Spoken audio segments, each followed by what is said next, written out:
Pharma పరిశ్రమలో చోటు చేసుకున్న ఘటనపై ఉన్నత స్థాయి కమిటీ ఏర్పాటు చేస్తున్నట్లు ఏపీ రాష్ట్ర ముఖ్యమంత్రి నారా చంద్రబాబు నాయుడు వెల్లడించారు. అనకాపల్లి జిల్లా రాంబిల్లి మండలంలోని అజితాపురం సెల్స్లోని ఏసెన్షియా పరిశ్రమను సీఎం పరిశీలించారు. అనంతరం సీఎం చంద్రబాబు మాట్లాడుతూ రాష్ట్రానికి పరిశ్రమలు, పెట్టుబడులు ఎంత అవసరమో ప్రజల భద్రత కూడా అంతే ముఖ్యమన్నారు. పరిశ్రమలు భద్రతా ప్రమాణాలు పాటించడం అవసరమని, ఎప్పటికప్పుడు స్వీయ తనిఖీలు నిర్వహించుకోవాలని సీఎం చంద్రబాబు సూచించారు. ఈ ప్రమాదం చాలా దురదృష్టకరం, బాధాకరమని చంద్రబాబు విచారం వ్యక్తం చేశారు.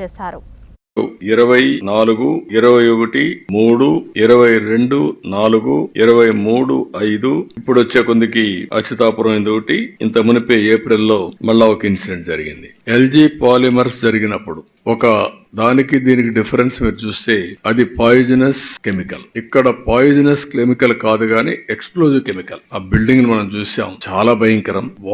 వాల్స్ ని లేపుకుంటూ అక్కడ ఉండే మనుషులను కూడా తీసేపోయి ఆ గోడకు పైన ఆ ఫెన్సింగ్ మీద పడేసే పరిస్థితి వచ్చింది. అంటే అంత పవర్ఫుల్ బ్లాస్ట్ అయ్యే పరిస్థితికి వచ్చింది. దీన్ని చూసినప్పుడు అక్కడ సంఘటనల్ని మీరు ఎగ్జామిన్ చేశారు కాబట్టి నేను మాట్లాడడం లేదు డీటెయిల్స్ అన్ని. దీని మీద మనం ఒకసారి చూస్తే పాలిమర్స్ అయినప్పుడు ఒక I4 కమిటీ కూడా వేశారు. ఆ I4 కమిటీ వేశారు, నామమాత్రంగా ఆర్డర్స్ ఇష్యూ చేశారు, ఎగ్జిక్యూషన్ 0. దీని వల్ల టోటల్ గా ఈ రోజు ఈ పరిస్థితి వచ్చే దానిపైన మీరు చూస్తే జీవో 156 ఒకటి రిలీజ్ చేశారు. కాకినాడలో ఒక సంఘటన జరిగితే అప్పుడు కూడా జీవో 79 రిలీజ్ చేశారు. కానీ రెగ్యులేటరీ అథారిటీస్ మాత్రం నామమాత్రంగా చర్యలు తీసుకున్నారు తప్ప ఎక్కడ యాక్షన్స్ తీసుకునే పరిస్థితులు లేరు. దానివల్ల రిపీటెడ్ గా జరుగుతున్నాయి. ఒక బాధాకరమైన సంఘటన, చాలా బాధేస్తుంది. నిన్నటి నుంచి కూడా నేను చూశాను. ఇది ఒక కంపెనీ సరైన నిర్ణయాలు తీసుకోకపోతే ఏం జరుగుతుందో ఇది ఒక ఉదాహరణ. అదే మరి ఒక ప్రభుత్వం కూడా